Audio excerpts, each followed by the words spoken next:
Thank you. Thank you. Joshua, I'm going to ask you to be patient for a moment because I'd like to just bring a couple of people in who are in the audience. Is Chris Spins here? Ah, wonderful. I'm going to... Yeah, I'll hand you...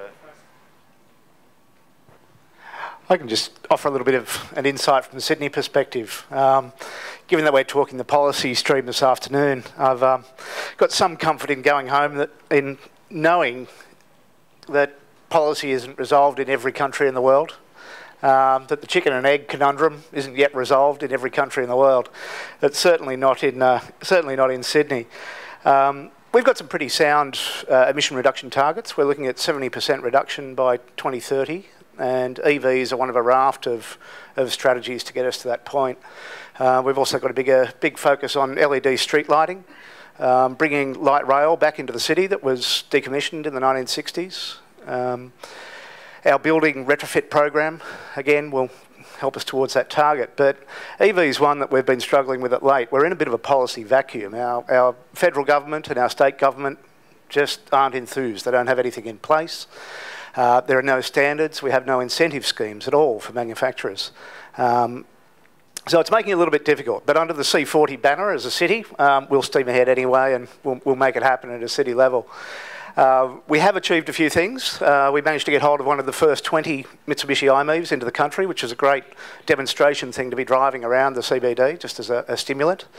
We've got our first car share and public charging point in place with a car share company. They're getting around in a plug-in Prius, so we've got one vehicle and we've got one charge point. There's an awful long way to go. We've been doing a lot of planning work. Our planning controls have just been revised. We've now got a requirement for all new high-rise multi-storey buildings to be EV charge ready, which is a good point, and I picked up that's happening elsewhere as well. We've mapped our early adopters. Got a bit of a profile of who they are, what they are, and where they live. So we know the areas to focus public charging, but it's a difficult process to make a decision to do it at a local government level. We're not in the business of selling power, and we're hoping that the utilities or the private sector and the corporate sector will come in and stimulate public charge points. To be honest, in Sydney, there's possibly not as much demand. I think we're a little bit like some of the US cities where there are a lot of single dwellings and there's great opportunity for charging at home. So many people have driveways. We're midstream at the moment. We started about 6 weeks ago developing our EV strategy and policy. And obviously all of the speakers and the presentations here have given me plenty of insight to go back and fill in the gaps on that policy. Our key challenges now, though, are very much about resolving the public charging model, how it's going to work in Sydney. There's another challenge in establishing a peak body in Australia. Being a fledgling industry, we've got a group of academics over here thinking they're developing the peak body. We've got some manufacturers over here thinking they're doing it. We've got some local government thinking they're involved. So the range of different people that are developing the Australian EV Association, so to speak. If they can all get together, it might achieve it as a single peak body for Australia, but that's not in place yet. Hopefully not too far off. Our biggest issue, though, is to get both federal and state government to adopt some standards, some incentive schemes, whether it's import tariffs or just straight price rebates. Local government can only offer so much. We're already offering free residential parking permits to those with low emission vehicles. There's a range of things we can do, but it's the big ticket items that'll get the production vehicles into the country. And I guess us driving one around town at the moment will help to demystify the EV. We've got all of our staff trotting around in it. They're going off to meetings and inspections and come back saying it's just like any other vehicle, which is a good thing to demystify that.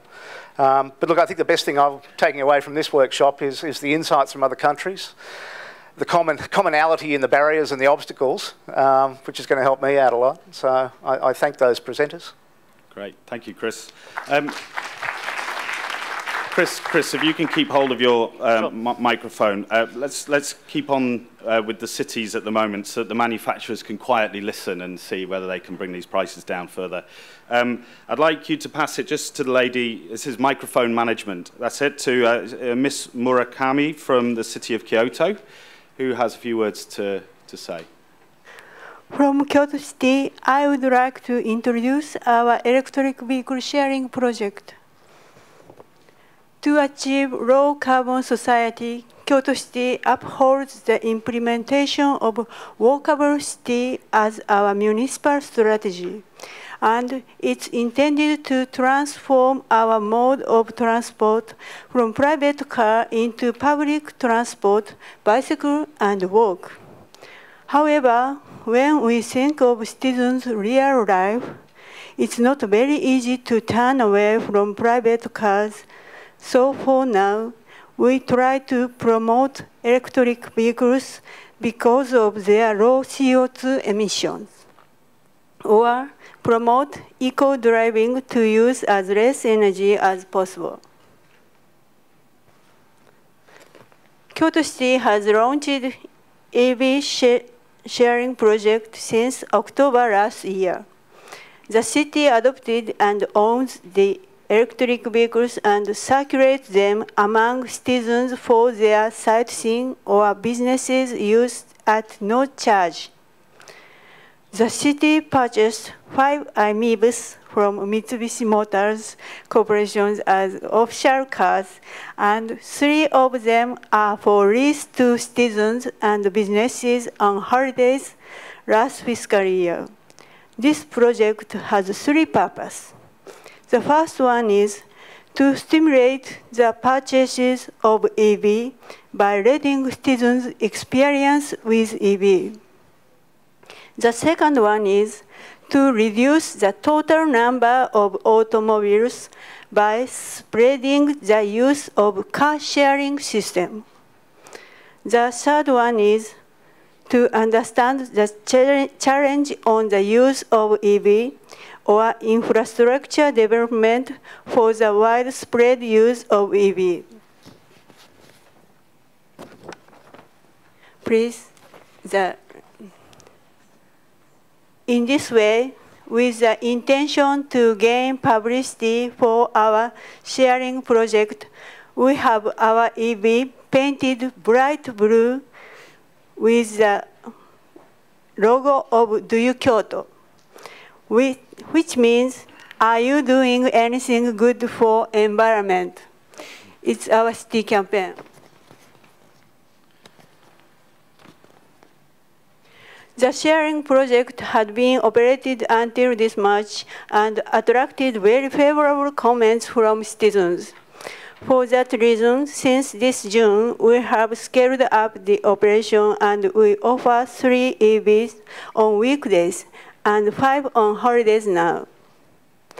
As a result of last fiscal year's implementation of car sharing with 5 EVs, odometers showed 29,055 kilometers in total. And that means we could reduce 5.1 tons carbon dioxide emissions compared to the case with gasoline vehicles. That's my comment. Thank you. Great, thank you very much. Okay, let's stay with the cities. Let's move on to the US. Joshua, you've been very patient, so if you'd like to make some comments. Sure. So I'm not going to rehash a lot of what has already been said. I think that Chicago's in a very similar situation to what many of my colleagues, both from the US and then also internationally, are working on with electric vehicles. With one exception that I don't think we've spoken of very often or very much in this, which is that Chicago, our climate is not EV friendly, or is at least not as EV friendly as some of our other warmer weather cities. And so one of the things that we're finding right now is how do we make sure that we're drawing vehicles? And Pauline and I were joking around before this presentation about getting some of the vehicles to Chicago. And from my perspective, I think that what we need to do as a colder weather city is start to prove the business case for electric vehicles to make sure that we're putting in the right infrastructure for the right types of vehicles that are right for our climate. We have significantly different challenges than as an example, my friend from Los Angeles or my friend from Houston, where they're relatively sprawling cities, but relatively warm weather or very warm weather. So we are really focusing our electric vehicle infrastructure on high-powered DC quick charge and level 2 for public infrastructure, and making sure that that's really nicely spread out in key locations to make sure that we are providing the right kind of infrastructure to support the vehicles, understanding that range anxiety is going to be the largest challenge and the largest barrier that we're facing. I would stress to the vehicle manufacturers that, as I think about it, the biggest barrier that I'm seeing is for cities to be building large infrastructures that then aren't used. And I still hear stories about the EV1 infrastructure that was built in California, and then the EV1s were taken off the market, and there's still electric vehicle infrastructure that hasn't been used in 15 years. And I think that my biggest concern as we start to think about broader scale mobilization here is making sure that we have the right number of vehicles to satisfy demand so that people who want these vehicles can actually get them. Great, thank you. Let's keep on the US theme. May I just say one thing, sorry, to respond to Josh's comment earlier. The EV does work in cold climate conditions. We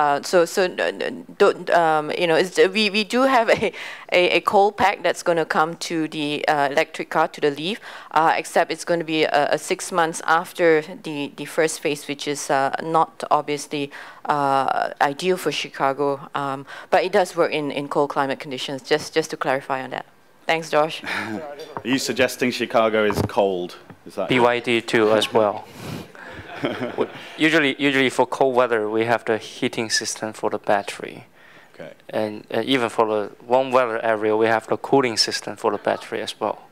So I believe we all works well in cold area and in warm area. Very good, thank you. Is David Bragdon with us? He is? Wonderful. Oh, great. From New York. Would you like to say, add some comments? David? No, not David. Sorry, I just wanted to say one thing. It's Nikki Gavron from London. Nikki, hi. Which is my experience of cold climates is that they already have, really cold places. I've been to some very cold places in Canada, for instance, where they have a plug-in tradition already. Your car would freeze up if you didn't plug it in. Just wanted to make that point. All the parking lots have. Every single car's plugged in.